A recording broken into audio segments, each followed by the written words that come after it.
Sports Talk Chicago. Here with Jon Zaghloul, and we are back and ready for today's special guest. He's the radio voice of the Tampa Bay Rays and a Chicagoland native. Please welcome Dave Wills to the program. Dave, it's great to have you on. How are you? I'm doing good, John. Thanks for having me. So, Dave, how's it feel to travel again? It's definitely different. I think that question might be better served to ask my wife. I think she's happy to have me out of the house again finally. We were married we've been married for going on, I think now 28 years. And, this was really kind of the first stretch where I was home all the time. And my dad told me before he passed away, God bless his soul, that when he retired from IBM, we were married for richer, for poorer, for better, for worse, but not for lunch every day. Well, it was lunch, breakfast, and dinner every day. And thankfully, we were able to hold it together. And it is good to be back. I mean, calling the games off monitors served its purpose while everybody was trying to deal with the pandemic, the COVID-19 virus. And I totally understand. They want to keep the players as healthy as possible. I did not want to go into a bubble myself. So, calling the games off a monitor for 60 games plus a couple in the playoffs served its purpose. But again, at the time, the numbers were going down and people were getting vaccinated. Our team was at 85%. So they eased a lot of the COVID protocols for the Rays. It was time for us to get back on the road. And I'm thankful that our organization, our ownership, Stu Sternberg, our team presidents realized that for our fans who want to be able to see the game through our eyes, can't see the game if we can't see the game. So it's been nice to be back with the players, with the coaches, and manager Kevin Cash on the road again. Are you concerned about your fellow broadcasters, a lot of which who haven't gone back on the road? Is that a problem to you?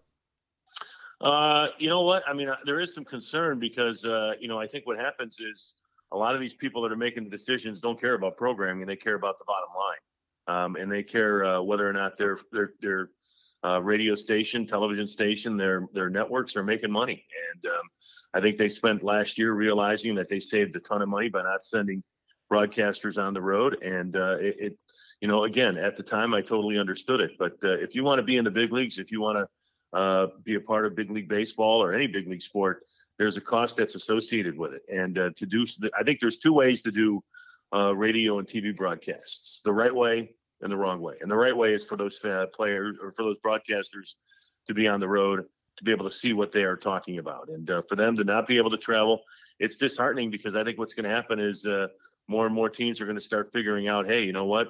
We have saved a boatload of money. In their mind, as money people and not, people that worry about editorial or programming, they're thinking to themselves, you know what? It doesn't sound that different. And so what's the big deal? And it's disheartening. It's no doubt about it. And it's affected other teams even worse. I mean, take the Toronto Blue Jays, for example. They don't even do a radio broadcast. They're simulcasting their TV broadcast on the radio. And while, again, Dan Schulman is when he does the games, he tries to provide a little bit of radio broadcast to his TV broadcast. But, when Buck Martinez and Pat Tabler do the games, and I love both of those guys, they're mainly doing just a TV broadcast. And I just couldn't imagine being a radio fan in Toronto right now, trying to follow what's going on in some of those games. So that's a little disheartening in itself as well. What was your reaction when you first heard they'd do that? I wasn't very happy about it.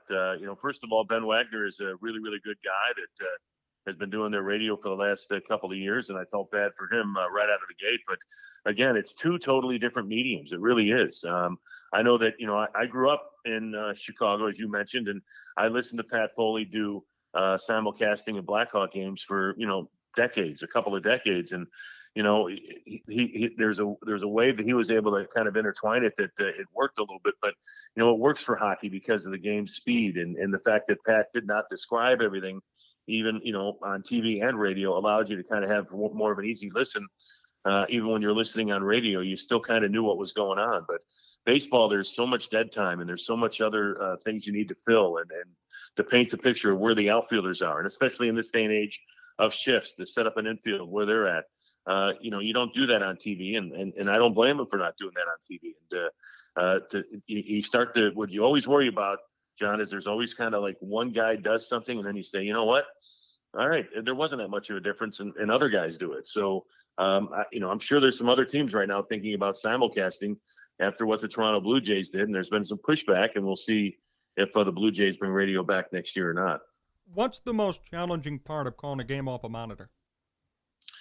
Well, you're relying on a couple of guys hitting the switches in a truck, and I think there's two major things that affected us while we were doing games. One, our local guys were always great in setting up what we call the all nine feed and kind of the matrix that we had on our 60-inch TV that was in front of us in the booth, which had an all nine feed, had the bullpens, it had a close-up shot, and it had the scoreboard, so you were able to keep track of everything that was going on.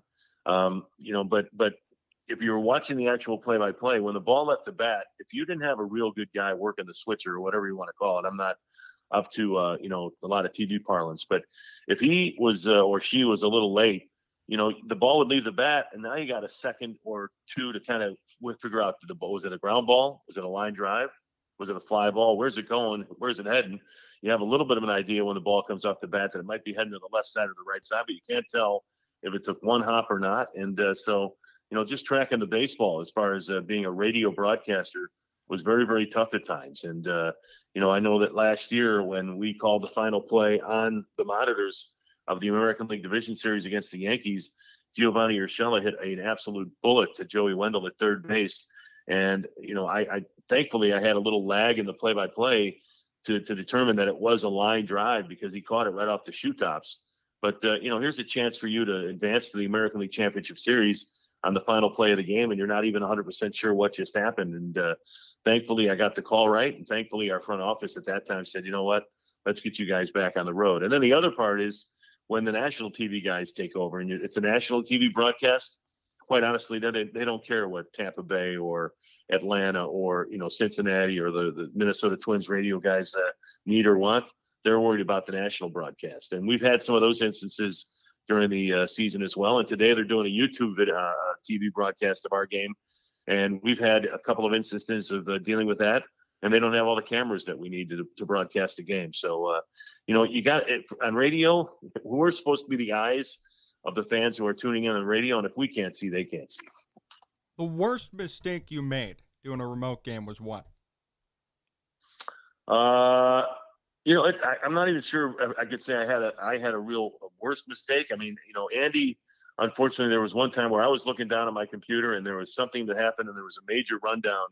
And by the time it was over, Andy just said, you know what? I didn't, I honestly, folks, I didn't see what happened. We got to wait for the replay. So, and at that particular time, I just jumped in and tried to describe what happened. But again, I was looking down at the monitor while he was doing the play-by-play. I'm sure we got a name wrong here and there on some line drives or on, again, defensive alignments. You don't really see the move. Unfortunately, we did not have any of the Len Casper, John Sterling problems, what we call the replay, but can totally understand why that happens. But, I used to tell our bosses that halfway through last year that we're making 3 or 4 mistakes on purpose so that they don't get too comfortable with us calling games off monitors.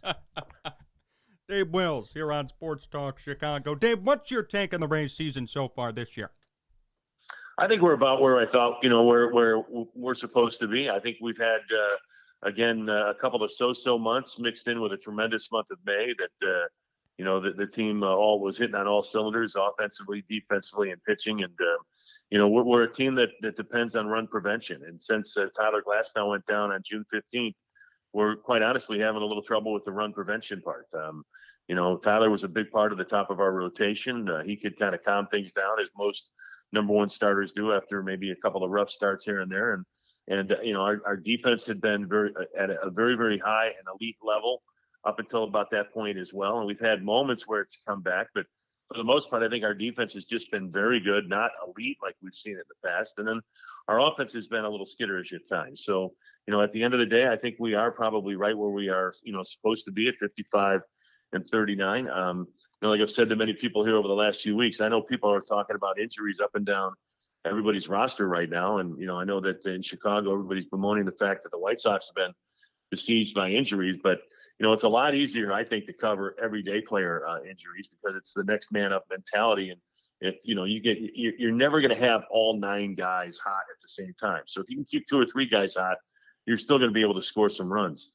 It's much tougher to kind of cover when pitchers go down. And I really wonder how many teams can afford to lose their number one starter and their highest leverage reliever, whether you want to call him a closer or whatever, like we have. We've lost Tyler Glasnow now for well over a month, and we haven't even had Nick Anderson yet pitch to a batter all season long, and yet this team is still 16 games over 500 and a game and a half back of the Boston Red Sox. So I think, again, Kevin Cash and his staff have done a wonderful job. I think our front office and bringing up some of the young blood have helped out. And then by whatever you want to call it, our research and development guys have figured out a way to, get Ryan Yarbrough to get guys out. Michael Waka has been up and down, but he's been able to get some guys out. Rich Hill had a great month of May and has been a little wobbly in a couple starts since. And then our bullpen has been very, very good, and we made some adjustments on the fly there. So I still think there's room for improvement in our everyday players' numbers. I think about the only guy or guys that I could say right now probably hit to their level would be Joey Wendell, who's hitting in the upper 280s and doing what he's been doing all season long. And then Mike Zunino, who just left the game yesterday with a hip flexor problem, but he's at about 20 home runs, and he's provided the pop we've expected from behind the plate. But I think there's still several other guys who have a little room for improvement, including the young guys that we just called up. Who else specifically are you thinking about could improve? Well, obviously, Brandon Lau is a guy that I wasn't expecting to hit 300, but I was expecting him to hit a little better than 200. And I know he's hit over 20 home runs, but I still think that there's more to his game outside of just swing and miss or homer. Austin Meadows, I think, is a guy that can get better. Yandy Diaz, Ji-Man Choi. I mean, where should I stop? I know we put a lot of pressure on Wander Franco. When you're the number one prospect in baseball for the last couple of years, everybody expects that kid to come up and be a totally difference maker. And we've slotted him in either the number 2 or the number 3 spot in the lineup every day he's been up at the big league level. His right-handed swing looks really, really good. His left-handed swing looks a little more mechanical and still needs to get a couple of things kind of worked out. But, here's a guy, again, that I think is going to put together much, much better numbers than he's shown so far. I mean, Wander overall is hitting, in the low 200s. But I think here's a guy that when it's all said and done is probably going to get that number up in the 250s. And as he gets more comfortable hitting left-handed, he'll be fine. And then, we'll see. Austin Meadows, again, a 238 hitter. And then, I wasn't expecting him to do what he did in the postseason last year all season long. But I think we all were expecting Randy Arozarena to be a little more of an offensive threat than just a 248 hitter with 10 home runs so far this season. So, like I said, I think there's still room for improvement for a lot of guys on this team offensively. And if it comes to fruition, I think we're a playoff team right now. But I think if these guys do kick it into another gear, I think it'll make for a much easier ride to the postseason for this team as well. Do you see any trades being made to boost things up? I mean, we're actively searching. We're talking to all the players and teams that are offering their players. And I think that the big thing is for us right now, though, is, all right, we made it to the World Series last year. We've got a strong young core. Do we disrupt some of that young core to bring in a guy for a rental for a couple of months? And just how much of a difference will that person be, whether it's a pitcher or a position guy? I mean, 2 or 3, maybe 2 months ago, I would have been really, really looking for a power hitting right-handed guy. And if that one still comes, I think I'd be, happy to see him, because our numbers against lefties lately have not been very, very good. But I would right now probably be focusing on trying to find somebody at or near the top of a rotation and somebody at or near the back of a bullpen. We're kind of optimistic that both Tyler Glasnow and Nick Anderson will return sometime in the month of August, maybe September 1st. But you can't count on it. So I'd rather err on the side of caution and maybe go out and get somebody to bolster one of those areas, if not both, if you can, without, selling the farm. And then you go from there. But that's another question that you have to ask yourself, John. And we were talking about it last night during the broadcast. How much do you want to give up to get a guy like, say, a Max Scherzer or, somebody else that's the top of the rotation type guy that's already well over 100 innings pitched, that didn't even come close to that a year ago?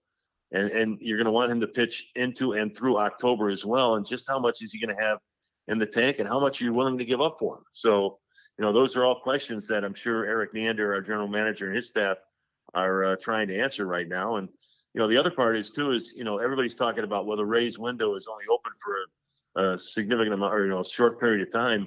There are some people within our organization that don't even believe our window is open yet, that our future is still so bright that window might not open until next year or the year after that. So, how much do you mortgage the future to try to do something this year that who knows if it's even going to help you?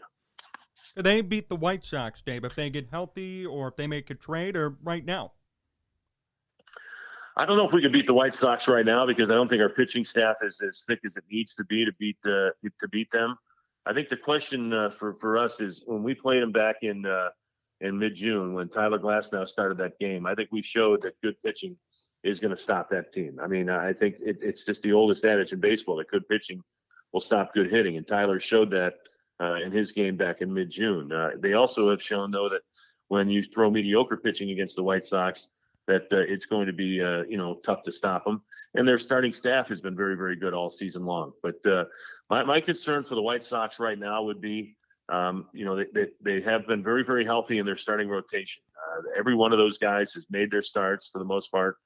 And, I haven't seen anybody from the White Sox like looking to pull their foot off the pedal with those guys to make sure that they do have something left in not only July but August into September and then October. So if I was a White Sox fan right now, that would be my own concern. Would be can these guys continue to do something that again is going to be a huge increase of innings pitched from a year ago, and how much is going to be left in their tank. Their bullpen has been a little spotty getting the ball to Liam Hendricks at times.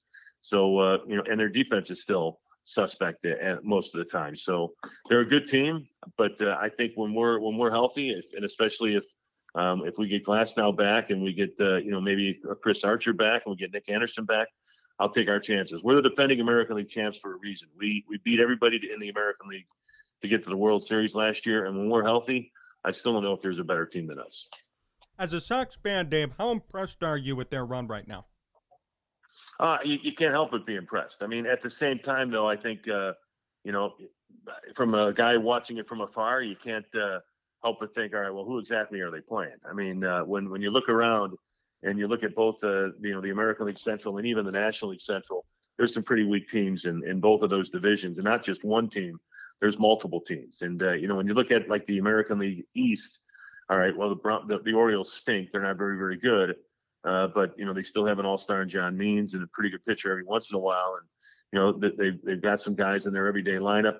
And then you look at the National League East, and is there really, really a team that stinks? I mean, Miami's in last, I think, but on any given day when they had a couple of their pitchers healthy, the Marlins can go out and beat you too. And then the rest of the teams in both the East divisions are good to really good. So, I take I look for a grain of salt as to who the White Sox are playing. I've noticed that their record against teams over 500 is well under 500. I know they just beat the Astros 2 out of 3, but they were a little banged up. But, hey, you make no apologies. When you play the game, you win that game and you move on. And that's exactly what Tony La Russa and the White Sox are doing. And that's why they're walking around with, one of the best records in all of baseball. And I think the best record as we speak in the American League. How'd you react if they won the World Series? I'd be happy for him. I mean, probably not the same way I did in 05 because obviously in 05 I still had a lot of people that I was very, very close to as far as, people on the field, people in the front office, so on and so forth. I'm now 17 years removed from the White Sox, so I don't know. I'm trying to think if I would even know anybody in that clubhouse right now. I've obviously crossed paths with Tony a number of times, Joe McEwing a little bit here and there, but don't have much of a background with anybody else in that clubhouse. And then for that matter, even in their front office, there's been some changes. So I'd be happy for them. I'd be happy for a lot of friends and family in Chicago. I got my friends at the grandstand who, are selling a lot of White Sox jerseys and paraphernalia because they've been playing so well. So I'd definitely be happy for them. I'd be happy for my buddy Billy Guidi over there at Court and Carey. It's nice to see crowds back in that place as well. But as far as me personally, just, hey, congratulations if that were to happen, but probably not as warm and fuzzy as I was probably in 2005.